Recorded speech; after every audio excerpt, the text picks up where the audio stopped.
بسم اللہ الرحمن الرحیم الحمدللہ رب العالمین۔ ہماری سورہ اعراف مکمل ہو چکی ہے اور اب ہم آغاز کرنے لگے ہیں سورہ انفال کا پارہ 9 میں ہی، جو کہ ہمارا اس پارے کا لاسٹ ربع ہے انشاءاللہ تعالی۔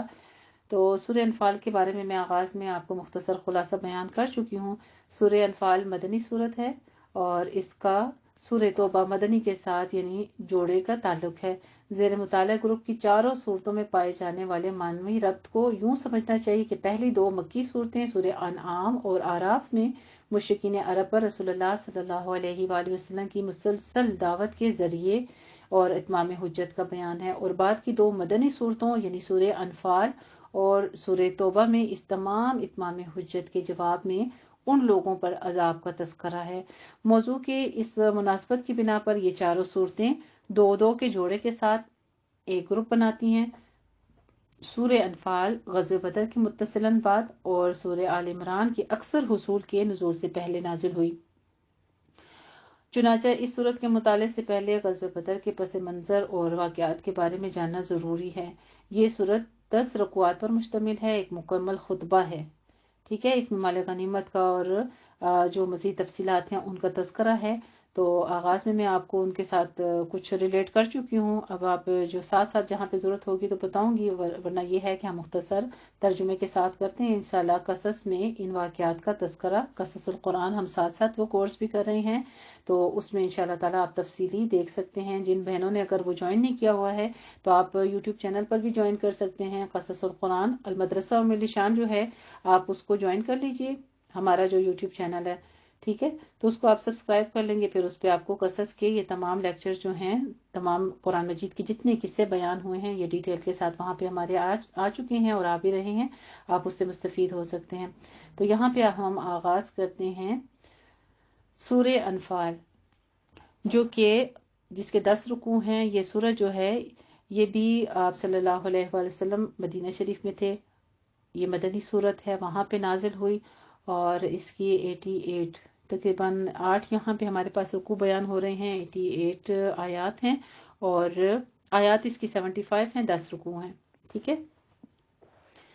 اعوذ باللہ من الشیطان الرجیم، بسم اللہ الرحمن الرحیم، یسألونک عن الانفال قل الأنفال لله والرسول فاتقوا الله وأصلحوا ذات بينكم وأطيعوا الله ورسوله إن كنتم مؤمنين إنما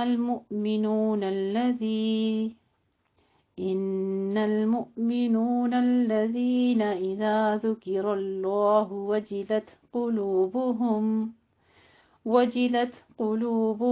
وإذا تليت عليهم آياته زادتهم إيمانا وعلى ربهم يتوكلون۔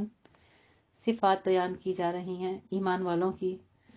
الذين يقيمون الصلاة ومما رزقناهم ينفقون أولئك هم المؤمنون حقا لهم درجات عند ربهم ومغفرة ورزق کریم۔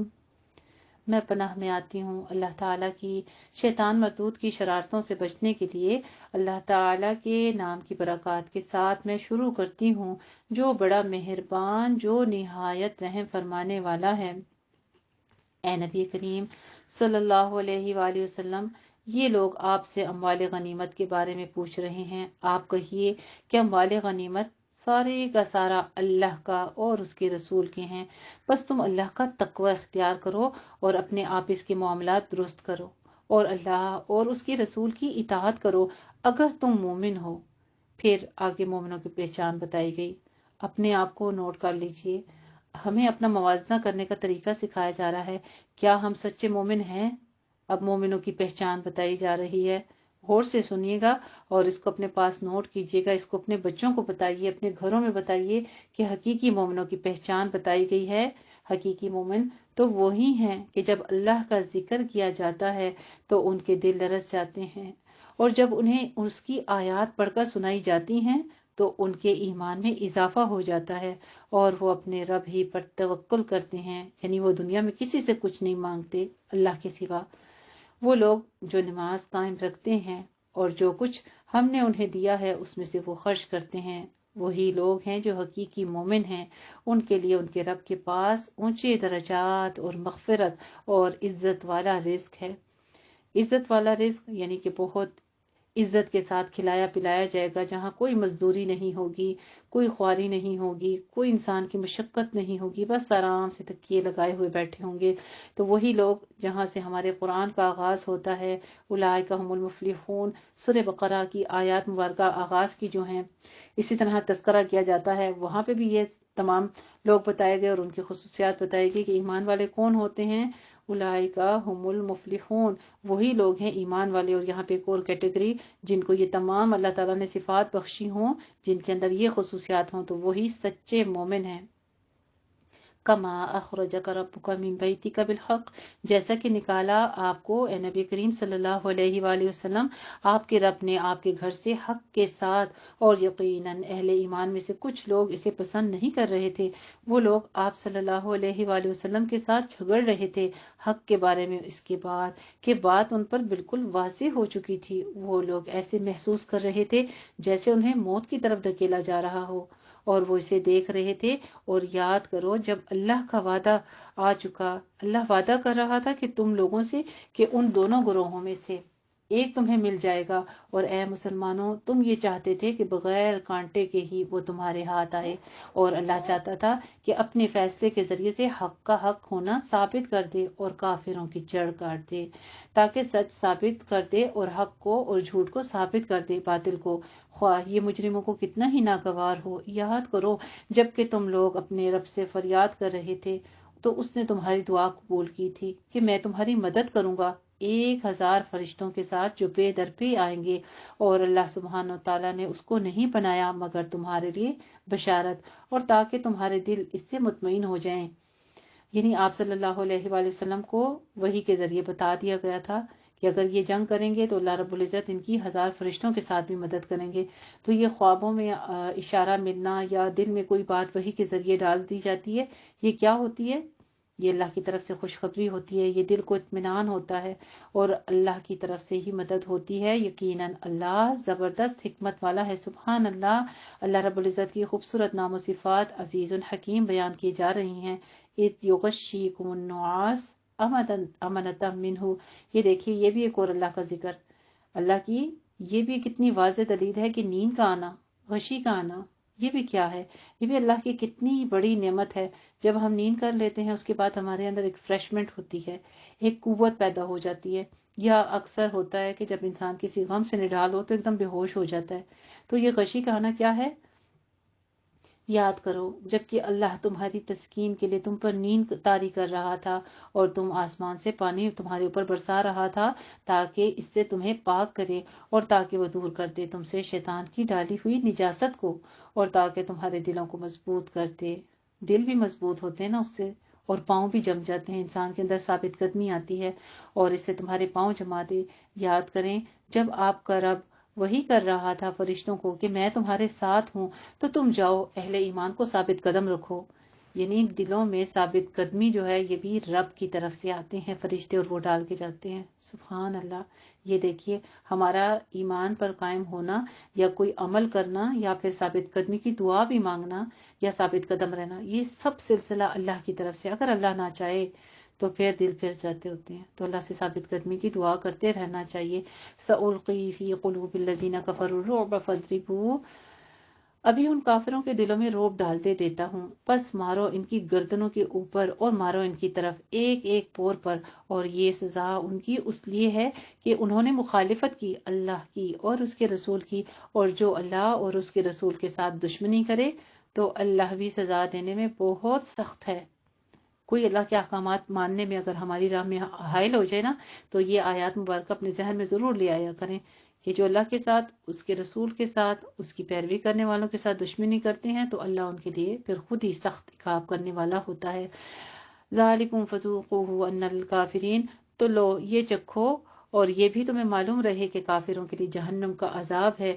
اے اہل ایمان، پھر اللہ سبحانہ وتعالیٰ ایک طویل اس کے بعد فرماتے ہیں، اے ایمان والو، جب تمہارا مقابلہ ہو جائے کافروں سے میدان جنگ میں تو تم ان سے مت پھیرنا، اور جو کوئی بھی ان سے اس دن پیٹ اپنی پھیر لے گا سوائے اس کے کہ وہ کوئی اور داؤ لگا رہا ہو جنگ کے لیے یا کسی دوسری جمعیت سے ملنے ہو، تو وہ اللہ کا غضب لے کر لوٹا تو اس کا ٹھکانہ جہنم ہے، اور وہ بہت ہی برا ٹھکانہ ہے۔ بس اے مسلمانوں، تم نے انہیں قتل نہیں کیا بلکہ انہیں اللہ نے قتل کیا ہے۔ اور جب آپ صلی اللہ علیہ وآلہ وسلم ان پر کنکریاں پھینک رہے تھے، آپ نے ان پر کنکریاں پھینکی تھی تو وہ آپ نے نہیں پھینکی تھی بلکہ اللہ نے پھینکی تھی، تاکہ اللہ اس سے اہل ایمان کے جو جوہر نکھار دے، خوب اچھی طرح سے ان کو واضح کر دے۔ یقیناً اللہ سب کچھ سننے والا ہے، سب کچھ جاننے والا ہے۔ سبحان اللہ، اللہ سبحانہ تعالیٰ کے خوبصورت نام و صفات سمیع علیم بیان کیے جا رہی ہیں۔ ذالکم ان اللہ موہن کید الکافرین، یہ تو ہو چکا، آئندہ کے لیے بھی سمجھ لو کہ اللہ تعالیٰ کفار کی تمام چالوں کو ناکام بنا دینے والا ہے۔ اگر تم فیصلہ چاہتے تھے تو تمہارے پاس اللہ کا فیصلہ آ چکا، اور اگر اب بھی تم باز آ جاؤ تو یہ تمہارے لیے بہتر ہے، اور اگر تم پھر یہی کرو گے تو ہم بھی یہی کچھ دوبارہ کریں گے، اور تمہاری یہ جمعیت تمہارے کسی کام نہیں آ سکے گی، خواہ کتنی ہی زیادہ ہو۔ وَأَنَّ اللَّهَ مَعَ الْمُؤْمِنِينَ، اور یہ کہ اللہ اہل ایمان کے ساتھ ہے۔ سبحان اللہ، ہمیں ایک اور کیٹیگری پتہ چلتی ہے کہ اللہ کا ساتھ کن کے ہے، کن کے ساتھ اللہ ہوتا ہے، جس کے ساتھ جیسے ہمیں دیکھ لیں کچھ معاملے ایسے ہوتے ہیں کہ ہمیں کوئی بڑا، ہمارا ماں یا باپ یا کوئی اپنا بہت پیارا جو مضبوط ہو، ہمیں کہتا ہے فکر نہ کرو میں تمہارے ساتھ ہوں، تو وہ ساتھ ہمیں کتنا مضبوط بنا دیتا ہے۔ اگر ہم ایمان والے ہیں تو یہ اللہ کا ساتھ ہمارے لیے بھی ہے، اور کتنی پیاری خوشخبری ہے، جیسے اللہ سبحانہ تعالیٰ فرماتے ہیں کہ اللہ صبر کرنے والوں کے ساتھ ہے، اللہ متقین کا ساتھ دیتا ہے، اور اللہ تعالیٰ ثابت قدمی کرنے والوں کے ساتھ ہوتا ہے، اللہ توکل کرنے والوں سے محبت کرتا ہے۔ اسی طرح اللہ سبحانہ تعالیٰ فرما رہے ہیں، بے شک اللہ تعالیٰ مومنین کے ساتھ ہے۔ یا ایھا الذین آمنو، پھر ایمان والوں سے خطاب کرتے ہوئے اللہ رب العزت فرماتے ہیں، اے ایمان والو، اللہ اور اس کے رسول کی اطاعت کرو۔ دیکھیں، جہاں اللہ کی اطاعت کا حکم آ رہا ہے وہاں لازم ہے کہ ہم نے رسول کی بھی اتباع کرنی ہے۔ اگر رسول کی اطاعت نہیں کرنی، اور جو رسول نے ہمیں نہیں کہا، ایسے بدعتی اعمال ہم نے خود ساختہ جو ہمارے معاشرے میں من گھڑت بنا رکھے ہیں، تو کیا اللہ رب العزت پھر معاف فرمائیں گے؟ نہیں، کیونکہ ہر جگہ حکم یہی ہو رہا ہے۔ پورے قرآن مجید میں ہم پڑھے ہیں کہ اللہ کی اطاعت کرو اور اس کے رسول کی اطاعت کرو، اور اس سے منہ نہ موڑو جبکہ تم سن رہے ہو۔ اور ان لوگوں کی مانند مت ہو جانا جو کہتے تھے کہ ہم نے سن لیا، اور حقیقت میں وہ نہیں سنتے ہیں۔ یقیناً تمام چوپایوں میں اللہ کے نزدیک بدترین وہ بہرے گونگے انسان ہیں جو عقل سے کام نہیں لیتے۔ پیچھے کتے کی مثال دی، پھر کہا کہ چوپائے ہیں، پھر اب چوپایوں سے بھی بدتر، اور پھر ایسے لوگ جو عقل نہیں رکھتے، یعنی شررد دواب کہا گیا کہ چوپایوں سے بھی بدترین ہیں جو عقل سے کام نہیں لیتے۔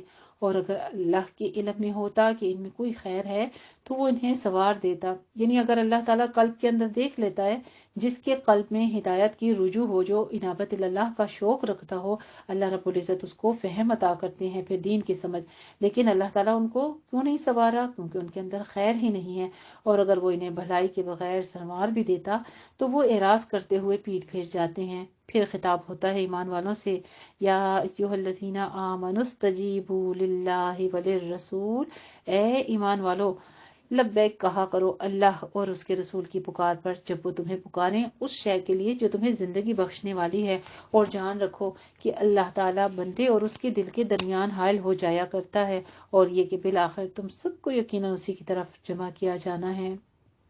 بے شک، واتقوا فتنة لا تصیبن الذین ظلموا، اور ڈرو اس فتنے سے جو تم میں سے صرف گناہ گاروں ہی کو اپنی لپیٹ میں نہیں لے گا، اور جان لو کہ اللہ سزا دینے میں بہت سخت ہے۔ استغفر اللہ العظیم، اللہ رب العزت سے پناہ مانگتے ہیں، کیونکہ کتنی بار اس بارے میں یہ الفاظ آ چکے ہیں کہ ان اللہ شدید العقاب، شدید، سخت سخت عذاب لینے میں سخت ہے۔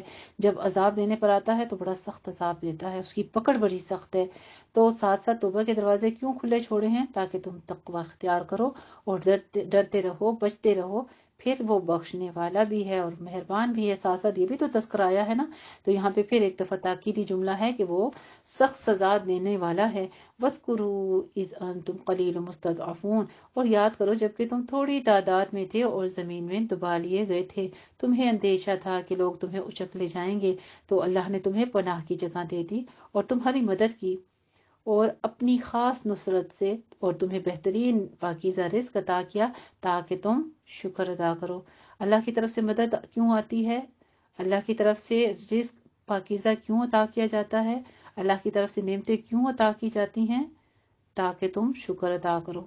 تو ہمیں اللہ تعالیٰ کا شکر گزار ہونا چاہیے. وہاں کے لوگوں کو صرف حکم نہیں تھا اس وقت کے لوگوں کو, بلکہ ہمارے لیے بھی یہی آیات ہیں کہ جب جب اللہ کی طرف سے نعمتیں ملیں, چاہے وہ کسی بھی طرح سے کسی معاملے میں ہو, تو اللہ کے شکر گزار. یہی کتنی بڑی نعمت ہے. آپ دیکھ لیجئے کہ قرآن پڑھنے کی, اس کو سمجھنے کی سعادت اللہ نے نصیب کر دی ہے, اور پھر ہم غفلت میں پڑے سوتے رہیں. ہم قرآن کی آیات پڑھیں اور ہم اس پر عمل نہ کریں, ہم اس کو چھوڑ کے زندگی بسر کریں, تو کیا پھر یہ شکر گزاری ہوگی؟ نہیں. یہ پھر ناشکرا پن ہے کہ ہم کہیں کہ ہمیں وقت نہیں ملا.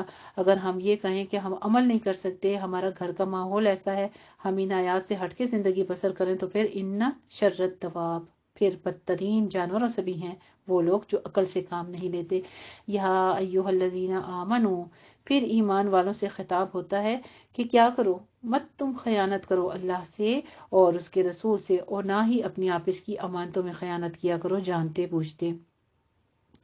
وَاعْلَمُوا أَنَّمَا أَمْوَالُكُمْ, اللہ اور اس کے رسول سے خیانت کیا چیز ہے کہ جو حکم دے دیے گئے اس کو چھوڑ دینا, اس سے کنارہ کر لینا, اس کو پڑھنا سمجھنا. ایک چیز آپ کو امانت مل گئی ہے, جیسے بعض لوگ تو یہ بھی کہہ دیتے نا کہ ہم پڑھتے ہی نہیں پڑھیں گے تو پھر ہمیں امانت, اگر پڑھ لیں گے تو ہمارے پاس امانت ہو گئی, اب پھر خیانت ہوتی ہے کہ ہم عمل نہ کر سکے تو اس لیے پڑھتے ہی نہیں. پکڑ تو ہوگی, ہر حال میں ہوگی, کیونکہ کتاب تو آ گئی ہے, پڑھنے کا حکم بھی دے دیا گیا ہے, نبی آ گیا ہے, نبی کا پتہ بھی ہے, اس کو جاننے کا حکم بھی آ گیا ہے, تو پکڑ تو ہر حال میں ہوگی. تو خیانت تو تب بھی ہے.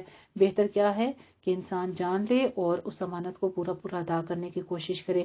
وَاعْلَمُوا أَنَّمَا أَمْوَالُكُمْ, پھر مالوں کا بھی ہے کہ آپس میں بھی ایک دوسرے کی گفتگو, ایک محفل میں بات بھی امانت ہے.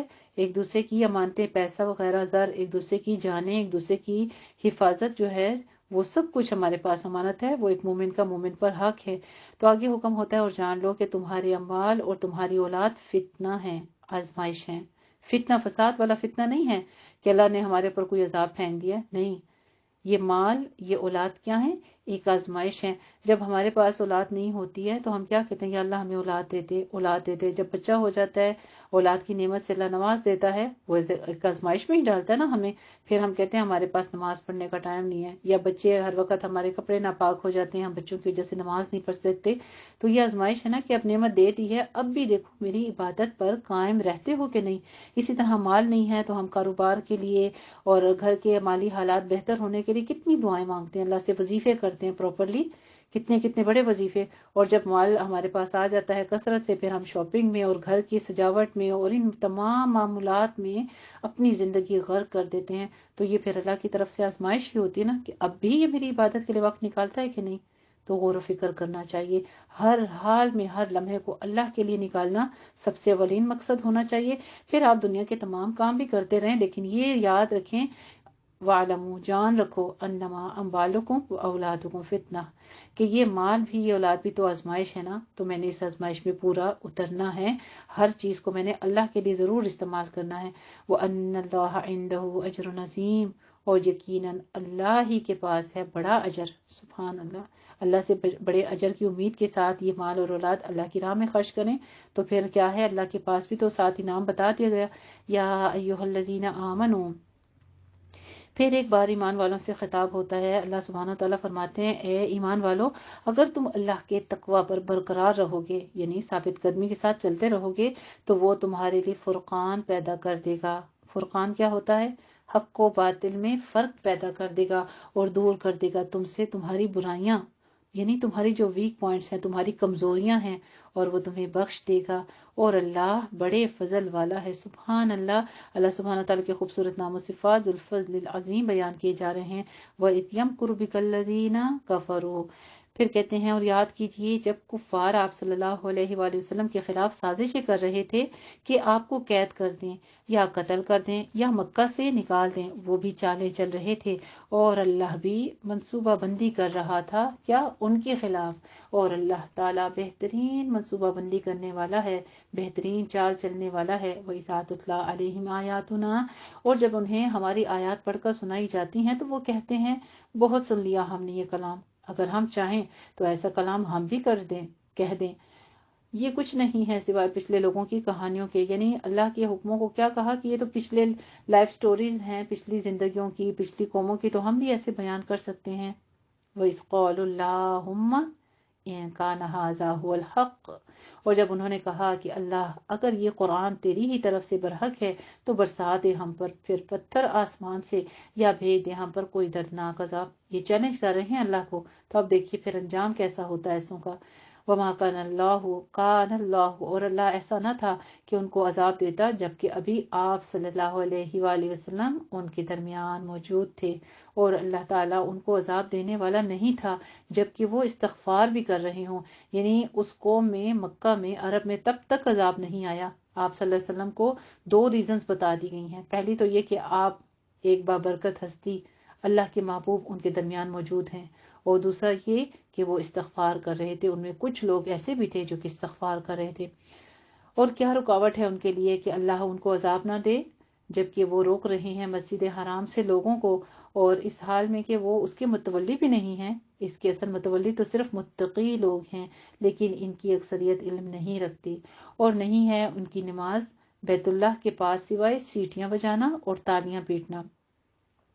کیا کرتے تھے؟ تالیاں بجاتے تھے، سیٹیاں بجاتے تھے، ناچ گانے والی عورتوں کو لے کر وہاں پر جایا کرتے تھے، جیسے طبلہ وغیرہ کی محفلیں ہوتی ہیں تو اس کے گرد گھوم کے یہ کام کرتے تھے۔ کیوں؟ اللہ کے ذکر کو روکنے کے لیے، اللہ کے گھر سے لوگوں کو ان کی وہاں سے ان کی توجہ ہٹانے کے لیے یہ کام کیا کرتے تھے۔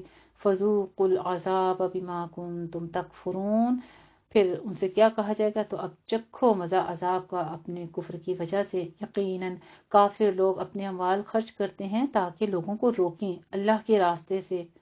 کافر کون ہوتے ہیں؟ جو اللہ کے حکموں کو انکار کرنے والے ہوتے ہیں۔ تو ایسے بھی لوگ ہیں کہ جو برائی کے لیے خرچ کرتے ہیں، کس چیز سے؟ اللہ کی راہ سے روکنے کے لیے۔ لِيَصُدُّوا عَن سَبِيلِ اللَّهِ فَسَيُنْفِقُونَهَا، تو وہ اور بھی خرچ کریں گے، پھر یہ ان کے لیے ایک حسرت بن جائے گا، پھر وہ مغلوب ہو کر رہ جائیں گے، اور جو کفر پر رہیں گے اور وہ جہنم کی طرف لے کر جائیں گے اور گھیر لیے جائیں گے۔ لَمِيزَ اللَّهُ الْخَبِيثَ مِنَ الطَّيِّبِ، تاکہ اللہ پاک کو ناپاک سے چھانٹ کر علیحدہ کر دے، اور ناپاک کو ایک دوسرے کے اوپر رکھتے ہوئے سب کو ایک ڈھیر بنا دے، پھر اس کو جہنم میں جھونک دے۔ یقیناً یہی لوگ ہیں خسارہ پانے والے۔ استغفر اللہ العظیم۔ پھر ایک اور کیٹیگری ہمیں یہاں پہ خاسرون کی پتہ چلتی ہے، کہاں پہ ہمیں اولئک هم المفلحون پتہ چلتے ہیں، فلاح پانے والے، اور یہاں پہ ہمیں پھر پتہ چلتا ہے کہ خسارہ پانے والے کون سے لوگ ہیں۔ وہ جو اللہ کے گھر سے روکتے ہیں، وہ جو اللہ کے کلام پڑھا جاتا ہے تو سیٹیاں بجاتے ہیں، تماشا کرتے ہیں، جب آپ قرآن پڑھ رہے ہوں، نماز پڑھ رہے ہوں، آس پاس اس قسم کی حرکتیں کرتے ہوں جس طرح کہ یہاں بیت اللہ کے پاس کیا کرتے تھے، تو اولئک هم الخاسرون۔ قل للذین کفروا ان ينتهوا، اے نبی کریم صلی اللہ علیہ وآلہ وسلم آپ اعلان کر دیجئے ان کافروں کے سامنے کہ اگر وہ باز آ جائیں تو جو کچھ پہلے ہو چکا وہ ان کے لیے معاف کر دیا جائے گا۔ سبحان اللہ، یہ ہے ہمارا رب، جتنا کچھ پیچھے کر چکے سب معاف کر دے گا، اور اگر وہ دوبارہ یہی کچھ کریں گے تو پچھلوں کے حق میں سنت الہی گزر چکی ہے۔ کیا اللہ پھر عذاب دیتا ہے نا ایسے قوموں کو؟ یہ ساتھ وارننگ دی جائی ہے کہ دیکھیے پہلے جنہوں نے پچھلوں کے ساتھ اس طریقے کو اختیار کر لیا تو پھر اللہ کا کیا طریقہ کار ہے کہ اللہ تعالیٰ کا حق ثابت ہو جاتا ہے، یعنی عذاب آ کر رہتا ہے۔ وَقَاتِلُوهُمْ حَتَّى لَا تَكُونَ فِتْنَةٌ وَيَكُونَ الدِّينُ كُلُّهُ لِلَّهِ، اے مسلمانوں ان سے جنگ کرتے رہو یہاں تک کہ فتنے کو، یعنی کفر کو باقی نہ رکھو، کفر باقی نہ رہے اور دین سارے کا سارا اللہ ہی کا ہو جائے۔ پھر اگر وہ باز آ جائیں تو جو کچھ وہ کر رہے ہیں اللہ یقیناً اس کو دیکھ رہا ہے۔ وَإِن تَوَلَّوْا فَاعْلَمُوا أَنَّ اللَّهَ مَوْلَاكُمْ نِعْمَ الْمَوْلَىٰ وَنِعْمَ النَّصِيرُ۔ اور اگر وہ روگردانی کریں تو اے مسلمانوں تم یہ جان لو کہ اللہ تمہارا مولا ہے، حمایتی ہے، کیا ہی خوب ہے وہ مولا اور کیا ہی وہ خوب ہے مددگار۔ الحمدللہ رب العالمین۔ یہاں پر ہماری پارے کی تکمیل ہوتی ہے سورہ انفال آیت نمبر 40 پر، اور یہی فرمایا جا رہا ہے ان آیات مبارکہ میں آخر پر کہ جو کفار ہیں ان کو آخرت کے دن بھی حسرت ہوگی، اور دنیا میں بھی یہ جو مال دوسروں کو دین سے ہٹانے کے لیے اپنا خرچ کرتے ہیں وہ ان کے لیے وبال کا ہی ذریعہ بنے گا، یعنی ان کے اپنے ہی یہ چیزیں جو ہیں تباہ ہو جائیں گی۔ فرمایا گیا کہ اب بھی تمہارے لیے موقع ہے، اگر تم اب بھی ایمان لے آؤ گے تو تمہاری پہلی تمام خطائیں معاف کر دی جائیں گی۔ یہ کہ نہیں انہیں سب کچھ معلوم نہیں، بلکہ ایسا ہے انہیں سب کچھ معلوم ہو چکا، جن قوموں نے اپنے رسولوں کا انکار کیا تھا ان کا انجام ایسا ہی ہو گیا۔ اور پھر آگے حضرت نبی کریم صلی اللہ علیہ وآلہ وسلم کے لیے تسلی ہے نا کہ آپ کا مولا، آپ کا رب سب کچھ جاننے والا ہے، اور وہی تمام قدرت کاملہ کا حقدار بھی ہے۔ اسی لیے کیا کرنا چاہیے؟ اللہ سے ہی مدد مانگنی چاہیے۔ حسبنا اللہ و نعم الوکیل، نعم المولا و نعم النصیر۔ اس دعا کے ساتھ تکمیل کرتی ہوں اپنے آج کے پارہ کو۔ اللہ رب العزت سے دعا کرتے ہیں کہ یا رب العالمین ہم سے جو غلطی خطا ہوئی ہمیں وہ معاف فرما دے، اس علم کو جو اس پارے کو پڑھنے میں، اس کو سمجھنے میں، اس کے حصول میں ہم سے کمی بیشی رہ گئی اس کو اپنی بارگاہ میں مقبول فرما دے، اور ہمیں وہ سب علم سکھا دے اس سے جو ہمارے لیے نافع بخش ہو، ہماری دنیا اور آخرت کا نجات کا ذریعہ بن جائے۔ وآخر دعوانا ان الحمدللہ رب العالمین۔ جزاکم اللہ احسن الجزاء۔